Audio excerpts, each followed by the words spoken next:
মেয়েরা রাগের মাথায় তাকেই সবচেয়ে বেশি বকাবকি করে, যাকে সে সবচেয়েতে বেশি ভালোবাসে।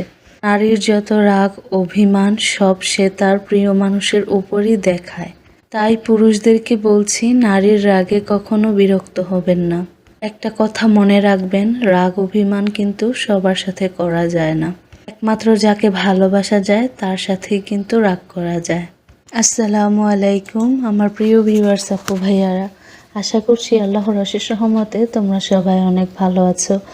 আলহামদুলিল্লাহ, আমিও তোমাদের দোয়ায় ভালোই আছি আল্লাহর অশেষ রহমতে। তো আজকে অনেক দিন বাদে আবার হচ্ছে একটা রান্না বান্নার ভিডিও নিয়ে তোমাদের সাথে চলে আসলাম। তো আমাদের মেয়েদের জীবন মানেই তো রান্না বান্না কাজকর্ম, তাই না? আমরা যারা সাংসারিক টাইপের মেয়ে আছি, আমাদের সারাদিনের রুটিনই হচ্ছে স্বামী, শ্বশুর শাশুড়ি, সন্তান, তারপর হচ্ছে রান্না বান্না কাজকর্ম, এইগুলো নিয়ে। আর যারা একটু অন্যরকম, তাদের হয়তো বা ঘোরাফেরা, মেকআপ, এই ধরনের জিনিস নিয়ে তারা ব্যস্ত থাকে। যাই হোক, যে যেমনভাবে ভালো থাকতে পারে, এটাই হচ্ছে আসল কথা। আজকে আমি তোমাদের সাথে রেসিপি শেয়ার করব, দুই তিনটা রেসিপি শেয়ার করব আজকে তোমাদের সাথে। আর যেগুলো কিনা হচ্ছে আমি পেঁয়াজ ছাড়াই রান্না করব। তো প্রথমে তো দেখতেই পেলে হচ্ছে আমি সরপুঁটি মাছ হলুদ আর লবণ দিয়ে মাখিয়ে ভাজিয়ে নিয়েছি, মানে ভাজি করে নিয়েছি, হলুদ লবণ দিয়ে মাখিয়ে সরপুঁটি মাছগুলো ভেজে নিয়েছি। আর তারপর কিন্তু আমি আলুটা ভাজতেছিলাম। আর এইদিকে হচ্ছে আমি মুরগির মাংস রান্না করব। মুরগির ঠ্যাং, মাথা, গিলা, কলিজা হচ্ছে আজকে বেগুন আলু দিয়ে হচ্ছে রান্না করব। তো প্রথমে আমি পরিমাণ মতো তেলের মধ্যে তেজপাতা, এলাচ, দারুচিনি হচ্ছে ফোড়ন দিয়ে দিছি। তারপর তেজপাতা, এলাচ, দারুচিনি মানে গরম মশলা আর কি, তোমরা যে যেটা খাও, অনেকে অনেক রকমের মশলা খায়। তো আমি হচ্ছে যেভাবে পেঁয়াজ ছাড়া, যখন পেঁয়াজের দাম অনেক বেড়ে যায়, তখন কিন্তু আমি পেঁয়াজ ছাড়াও অনেক সুন্দর সুন্দর করে রান্না করতে পারি। তো পেঁয়াজ ছাড়াও যে অনেক মজা করে রান্না করা যায়, সেই আইডিয়াটাই আজকে তোমাদের সাথে শেয়ার করব। এখন কিন্তু বাজারে পেঁয়াজের কেজি 120 টাকা হয়ে গিয়েছে। তো এই তো গরম মশলাগুলো হচ্ছে তেলের মধ্যে ভালো করে ভেজে নিয়ে আমি হচ্ছে আদা রসুনের বাটাটা দিয়ে দিয়েছিলাম। আর আদা রসুন বাটাটা দিয়ে হচ্ছে আমি ভালো করে ভেজে নিয়েছি। তারপর ধনিয়ার গুঁড়া, হলুদের গুঁড়া, মরিচের গুঁড়া স্বাদ মতো। তো এদিকে হচ্ছে আমি মশলাটা ভেজে পানি দিয়ে দিয়েছি মশলাটা কষানোর জন্য। আর এদিকে মুরগির মাংসের মশলা কষাতে আমার হচ্ছে আলুগুলো একটু বেশি ভাজা হয়ে গিয়েছিল। তো সিমের রং সবুজ রেখে কিভাবে সিম দিয়ে হচ্ছে তরকারি রান্না করবেন, আছে না, সিম কিন্তু রান্না করার পর অনেক সময় হলুদ হয়ে যায় বা অনেক বেশি লাল হয়ে যায়, দেখতে ভালো লাগে না। তো আজকে এমনভাবে রান্নাটা করব, সিমের রং একদম টকটকে হচ্ছে সবুজ থাকবে। তো এই তো দেখতেই পাচ্ছ তোমরা, মুরগির মাংসের মশলার মধ্যে একদম হচ্ছে তেল ভেসে উপরে উঠেছে, একদম কষে গিয়েছে। তো কেউ কি এটাকে দেখলে বুঝবে যে এটার মধ্যে হচ্ছে পেঁয়াজ কুচি দেওয়া হয় নাই। তো এই তো এখন হচ্ছে আমি কয়েকটা আলু দিয়ে দিছি।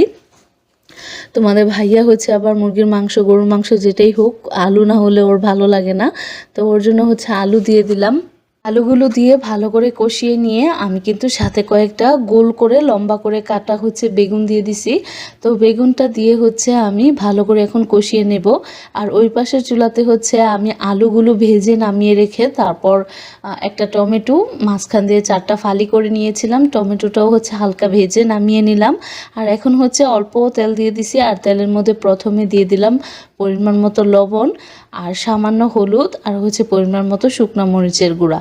তো সিম তরকারিতে কিন্তু হলুদ বেশি লাগে না। আর তাছাড়া যেহেতু আমি আমার ঘরে শুকনা যে হলুদ মরিচ আছে, ওইগুলো কিন্তু আমি নিজে বাজার থেকে কিনে হলুদ মরিচ কিনে 10 দোকান দেখে ঘুরে, যে দোকানে ভালো হলুদ মরিচটা পাওয়া যায় ওই দোকান থেকে দেখে কিনে তারপর হচ্ছে বাসায় এনে ধুয়ে রোদে শুকিয়ে তারপর কিন্তু বাজার থেকে ভাঙিয়ে আনি। এজন্য হচ্ছে আমার তরকারির রং অনেক সুন্দর হয়। তো আমি তো ভালো এডিটিং পারি না, তো এডিটিংয়ের ভালো কোনো সফটওয়্যারও ইউজ করতে পারি না, আর আমার মোবাইলের কোয়ালিটিও ভালো না, এই জন্য হয়তো বা অনেক সুন্দর করে তোমাদের মাঝে প্রেজেন্ট করতে পারি না।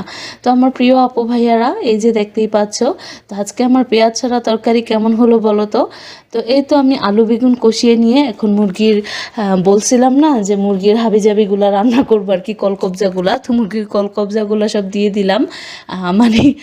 এই তো আমার হচ্ছে মাছের তরকারির মধ্যে যে আমি মশলাগুলো দিয়ে হচ্ছে কষিয়ে মানে একটু ঝোল দিছিলাম যাতে মশলাগুলো পুড়ে পুড়ে না যায়। তো এই তো এখন হচ্ছে আমি সিমগুলো দিয়ে হচ্ছে ভালো করে কষিয়ে নিচ্ছি।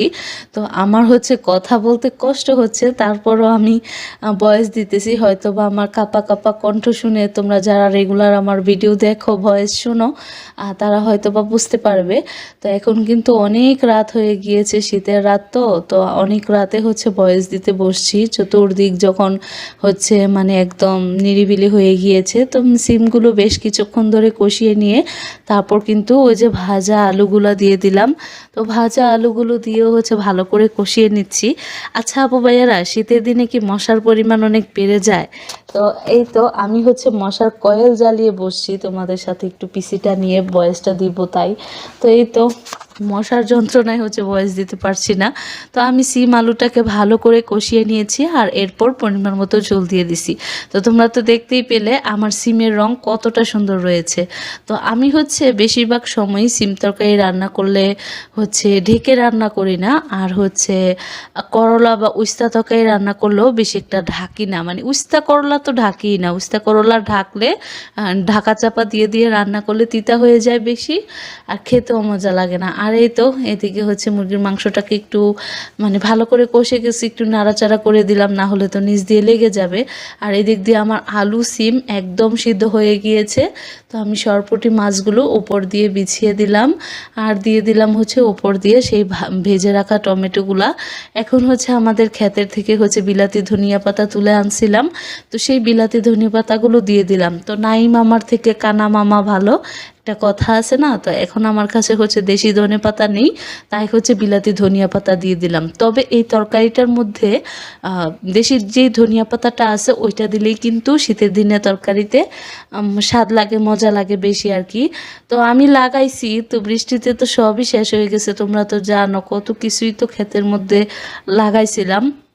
তো প্রত্যেক বছরই তো লাগাই টুকটাক, কম অল্প করে লাগাই অন্যান্য বছর শাকসবজি। এই বছর কিন্তু শাকসবজি একটু বেশি পরিমাণে লাগানো হয়েছিল, তো সবই হচ্ছে বৃষ্টিতে নষ্ট হয়ে গেছে। তো এই তো আমি হচ্ছে পুঁটি মাছের যে শুটকি পাওয়া যায় শুকনাটা আর কি, চেপাটা না, তো শুকনো পুঁটির শুটকিগুলোকে ভালো করে মচমচা করে ভেজে নামিয়ে রাখলাম। আর এখন হচ্ছে আমি একটা মেখে জেখে শুটকি তরকারি রান্না করব।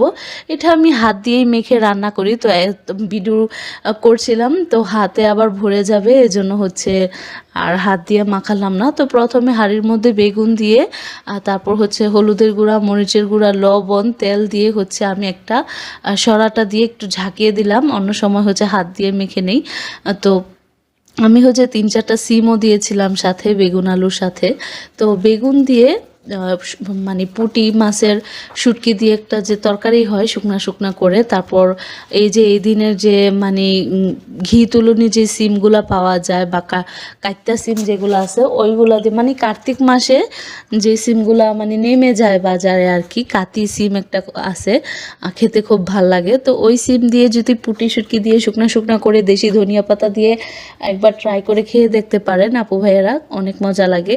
তো এই তো আমার মুরগির মাংসের তরকারিতে হচ্ছে ঝোল একদম ফুটে গিয়েছে, তরকারিটা হয়ে গিয়েছে। আমি হচ্ছে একটু ভিজা ভিজা রাখলাম, মানে এটা হচ্ছে রাতে আরেকবার জাল করব, এটা রাতের জন্য, তাই হচ্ছে একদম শুকালাম না, কারণ রাত্রে জাল একদম শুকিয়ে ফেললে রাত্রে জাল করলে কিন্তু নষ্ট হয়ে যাবে। তো আমি বেগুন আলুটা ভালো করে কষিয়ে নিয়ে তারপর কিন্তু আবার সামান্য একটু ঝোল দিয়ে দিছিলাম যাতে সিদ্ধ হয়ে যায়। তো এই তো আমি হচ্ছে এখন শুটকিগুলোকে ভালো করে ধুয়ে নিব, ভালো করে ধুয়ে হচ্ছে শুটকিগুলো উপর দিয়ে বিছিয়ে দিব। আর আমি সবসময় পুঁটি শুটকি বাজারে যেটা পেট কাটা পুঁটি শুটকি আছে আঁশ ছাড়ানো ওটাই কিনে আনি। পেট যেগুলা কাটা থাকে না, তারপর কাকনা যেগুলা বাসা থাকে না ওইগুলা খেতে কিন্তু তিতা লাগে, আর যেগুলোর মধ্যে পেট কাটা থাকে কাকনা বাসা থাকে ওইগুলা কিন্তু তিতা লাগে না। তো এই তো শুটকিগুলো দিয়ে আমি ধনেপাতাগুলো দিয়ে দিলাম। এখন হচ্ছে একটু লো হিটে 4-5 মিনিটের মতন রাখবো, আর 4-5 মিনিট না রাখলেও হবে, কারণ এই শুটকিগুলো তো অনেক ছোট শুটকি, তো এগুলো ভালো করে ভেজে ভাজার সময় টালার সময় এগুলো একদম হয়ে যায়। তো আমি তো একদম মচমচা করে ভেজে নিয়েছিলাম। তো যাই হোক, শুটকি তরকারি দিয়ে হচ্ছে এখন ভাত খেতে বসে পড়েছি। তো আজকে বক বক করতে করতে ভিডিওটাই শেষ হয়ে গেল, কিন্তু তোমাদের বলা হলো না।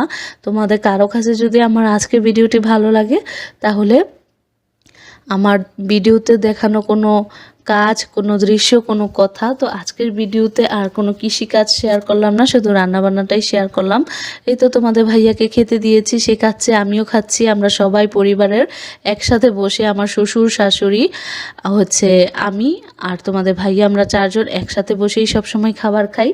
আর আমি রান্না করি, মা বেড়ে দেয়। এটাই কিন্তু আমাদের পরিবারের নিয়ম। তো আজকের ব্লগটি শেষ করছি খেতে খেতে। টাটা, দেখা হবে, কথা হবে নতুন কোনো ব্লগে। আল্লাহ হাফেজ।